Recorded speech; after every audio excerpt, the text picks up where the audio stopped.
Is it the phone or something? Does it want me to get it? Brian, is that you? Yes, my good sister Dorothy. Who else would it be at this time of the morning? Good then you haven't died. And how many times have I told you to call me Dodo? I can't stand Dorothy. Do you think I'm out of the fucking Wizard of Oz or something? No, I've never even watched it. Was it good? No, it was fucking shit. Can't say it was one of my favourites, really. I was a schoolboy when mates of mine bunked off to go and see it at the pictures. Anyway, what is it that you want, Dodo? Do you think you could do me a favour tomorrow? I am scheduled to be teaching tomorrow, but yes, okay. Well, you see, it's my car. It's been broken recently, and I need you to come and pick me up from the social club. I've got a lot to do before tonight. I'm seeing my boyfriend, so would you mind? Well, I would be more than glad to do you that favour. It's not like I have anything better to do. I thought you said you were teaching tomorrow. As I said, it's not like I have anything better to do. Very well then, thanks. My Morris Minor is at the Quick Fit in Clayhill, Neston, getting an MOT. I'm not sure about that, to be honest, Dodo. My boss, who goes by the name of Stephen Peach, often frequents that particular social club. He likes to partake of the free niblets. Perhaps you could go in disguise then? Well, perhaps I could wear my lab coat. Or failing that, I could wear a burqa. Or I could resort to asking Kiki to go for me. It's settled then. I haven't even agreed yet. Well, you are my brother after all. As the law states, you will do every damn word I say. Yes, right you are, my sister. See you tomorrow.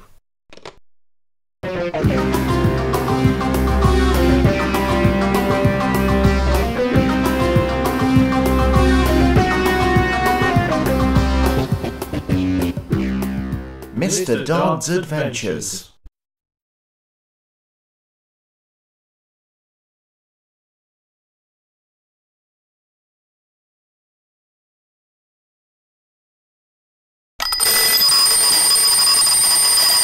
Oh, blast and confound it! How do I get that damn alarm clock off? Is it morning already? Oh no, I've got to go to that blasted social club today. Oh well, Stephen will have to find a substitute.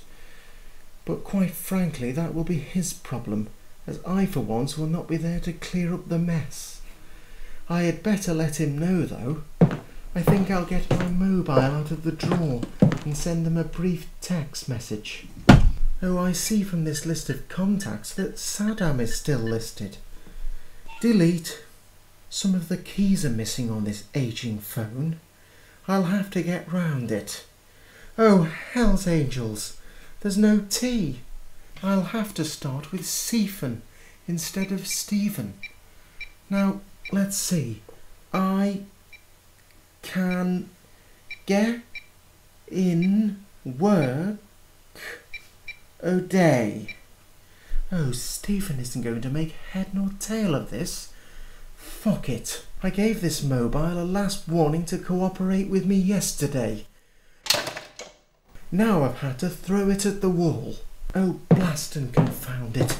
The keys of my larder have gone missing again. Oh, there they are. I put them out with the washing. I'd better be going. At this rate, the social club will be gone by the time I get there.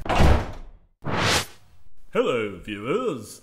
I thought it might be about time that I appeared, otherwise you might have started to get confused with the story, and this, quite frankly, boring old clown. Mr. Dodd certainly has a hard time, doesn't he? Must be his age.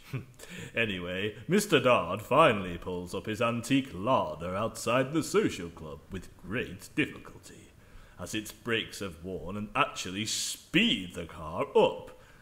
As he finally stops the car from mounting the pavement, he spots his sister coming out of the club. Dodo, here I am as you requested, dear sister. Good you came. Wait a minute. Would you mind coming into the club a minute? I believe I left my brolly inside. I'd be glad to. I've never seen the inside of a social club. But on the way out again, Mr. Dodd has a nasty surprise. Brian, look out! Oh dear! Just at that moment, a dark hooded man appears out of the shadows of a nearby mulberry bush and uses his walking cane to whack Mr. Dodd about the head. He goes down like some sort of lead balloon whilst his attacker stands there looking quite proud of himself. Bruce, how could you? He was my brother. I'm still alive.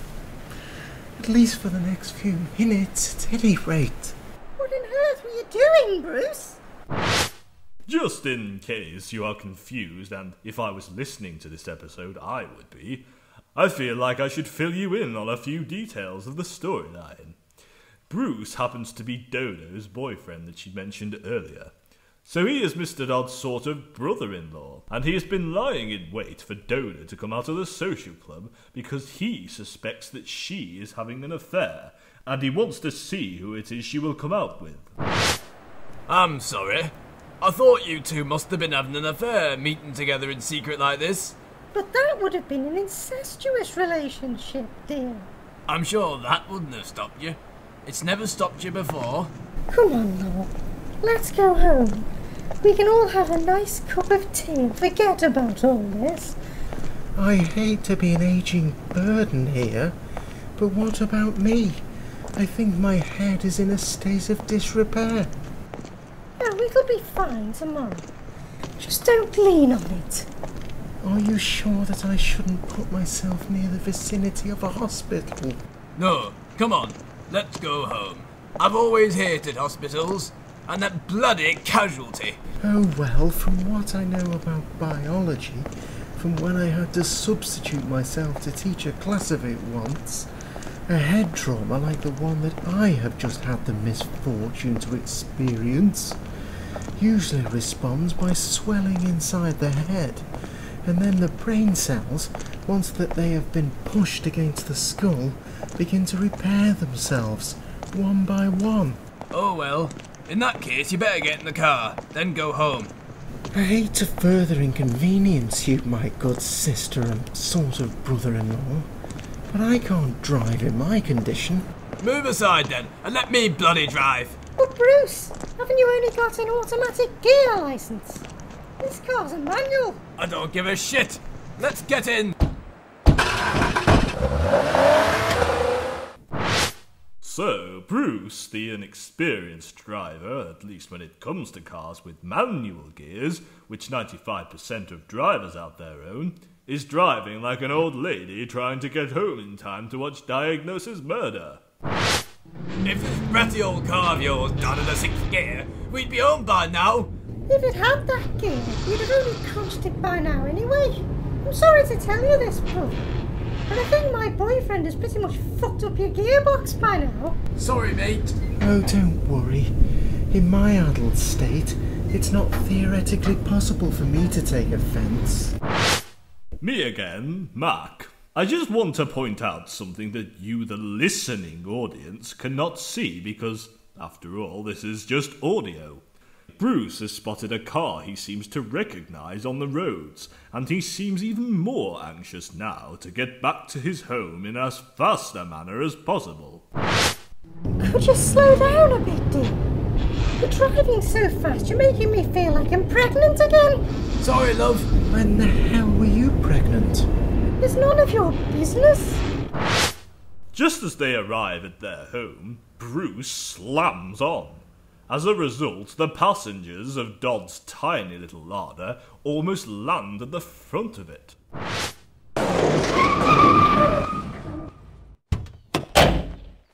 Okay, there's something I've got to tell you as a sort of brother-in-law, Brian. This car is a heap of shite. I'd scrap it if I were you.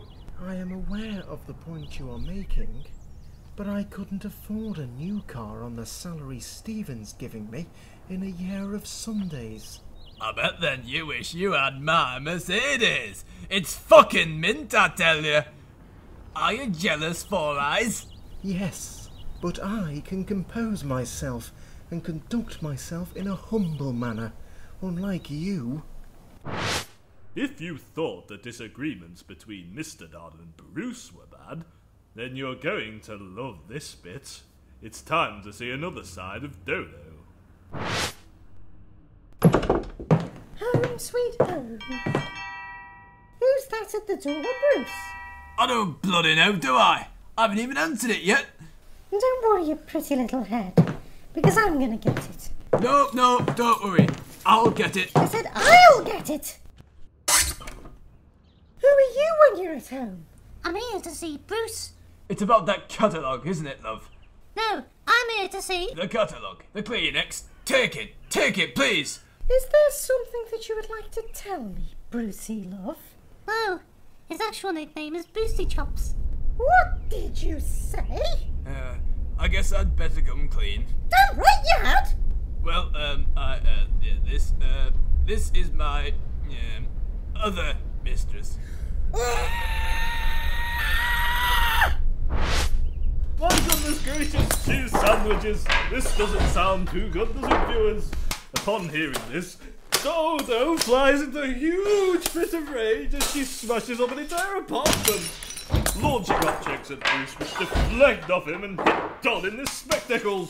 I'm gonna have to sue if I get hit by an ornament. So why did I take this job in the first place as a narrator? Oh dear! My head! Ouch! Get out of my house! I'm not the cheating scum! You are! You say this is your mistress? Well, I say those were your things! Golf clubs! The Skyward! Your fingernail medication! They're all cluttering up my house! I'm gonna rip the dish down from the wall! But this is a flat. I don't care how crap it is! Now, on your bike! It's a Mercedes. It won't be for much longer if you don't fuck off! Dodo, I've got something I would like to tell you. Thanks to Bruce's thoroughly erratic driving whilst in my car has been involuntarily photographed driving, and I have been disqualified until further notice. So, how will Dodd manage to get to his job teaching at Neston High School in time for his next class without a car? Will he walk? Will he hitchhike? Will he get the bus? Or will he be forced to drive illegally to the high school? No, of course he wouldn't do that. Mr. Dodd is far too much of a do-gooder for that. Find out what he does do in the next episode of Mr. Dodd's Adventures as a science teacher in Neston High School. Characters in this episode do not represent people in real life.